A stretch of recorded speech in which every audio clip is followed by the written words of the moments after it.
Bom dia, boa tarde, boa noite para você que vai curtir mais esses 20 minutinhos de aula do Carecas de Saber. Oi, turma, eu sou o professor Souto. Vamos falar da luz, do comportamento luminoso, né, em vários campos. No caso das fontes, vamos falar dos corpos, vamos falar de como a luz se propaga, das leis, principalmente leis da reflexão, vamos falar de sombra, penumbra. Então, vamos começar aqui com fontes de luz.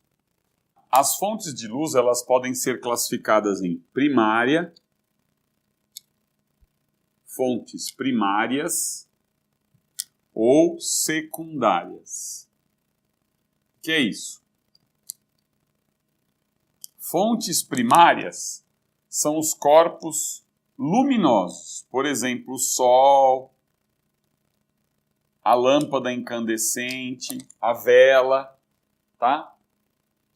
Fontes secundárias são os corpos onde a luz vai refletir. Então, por exemplo, a lua. A lua, ela reflete a luz solar, não é verdade?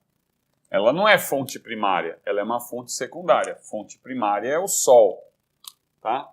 Então, quando o corpo reflete a luz, essa fonte é chamada secundária. Por exemplo, uma parede branca refletindo a luz da lâmpada, tá? Fonte secundária. A lâmpada, fonte primária. Corpos luminosos e corpos iluminados.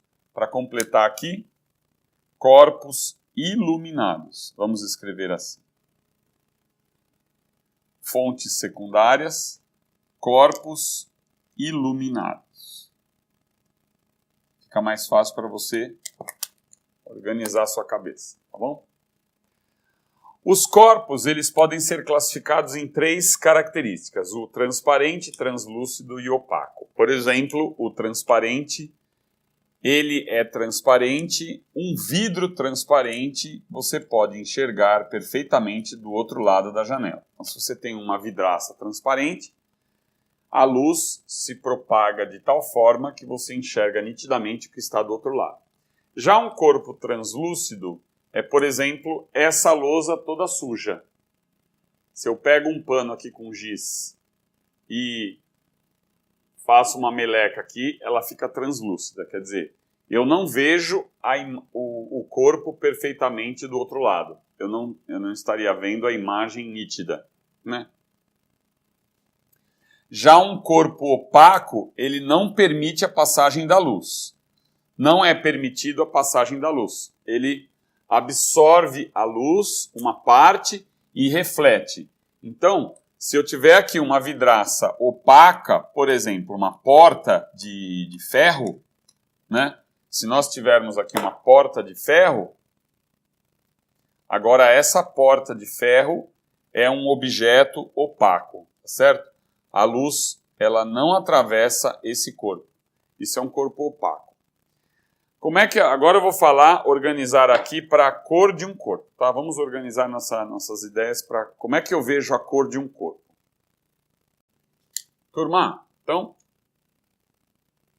como é que eu vejo a cor de um corpo?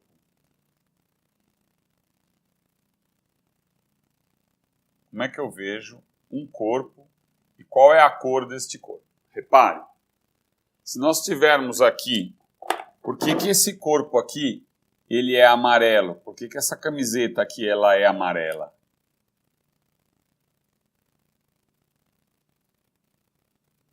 Esta camiseta, ela é amarela porque ela reflete o amarelo, certo? Então, ela reflete o amarelo. E olha aqui o globo ocular do observador. E ela faz o que com as outras cores? Ela absorve todas as outras. É por isso que eu estou vendo essa camiseta amarela. Se eu colocar uma luz pura, estou falando das cores puras, se eu jogar um laser na cor verde aqui, o que acontece? Se a gente iluminar essa camiseta... Abacate... se a gente iluminar essa camiseta com uma luz verde, ela absorve o verde. Então você vai ver uma camiseta negra, tá? Essa camiseta vai ficar preta. Ok? Então é isso que você tem que entender. Aí eu falo, não, eu não quero uma camiseta amarela, eu quero uma camiseta vermelha. Então eu faço lá uma combinação, aí tem a tinta, que é um produto químico que reflete o vermelho. Então vem aqui o vermelho, vai ter a reflexão do vermelho, e aí eu digo, essa camiseta ela é vermelha, certo? Por quê? Ela absorveu todas as cores e refletiu só o vermelho. O que é uma camiseta branca? O que seria uma camiseta branca, turma? O que é a branca? A branca, ela reflete todas as cores. Então, as cores, todas elas vão incidir aqui, tá? E todas elas vão sofrer reflexão. Essa é a cor branca. Tá? Todas elas sofrem. Pois é. Agora, o que é uma camiseta preta? Por que ela é preta? Porque ela absorve todas as cores, tá? E aí, eu não vejo, estou falando, claro, das cores puras, porque o que acontece aí na prática é que há uma boa mistura, né, de cores. Então, não é disso que no vestibular vai cair. Você tem que saber aqui que se essa cor for preta, se essa camiseta é preta, se essa camisa preta, como a que eu estou usando aqui, ela absorve todas as cores. Então, ela tem uma capacidade de absorção muito grande, certo? Então, todas as cores serão absorvidas. E aí não reflete nada para o globo ocular, eu estou vendo ela preta, tá bom? Essa é a ideia da cor de um corpo.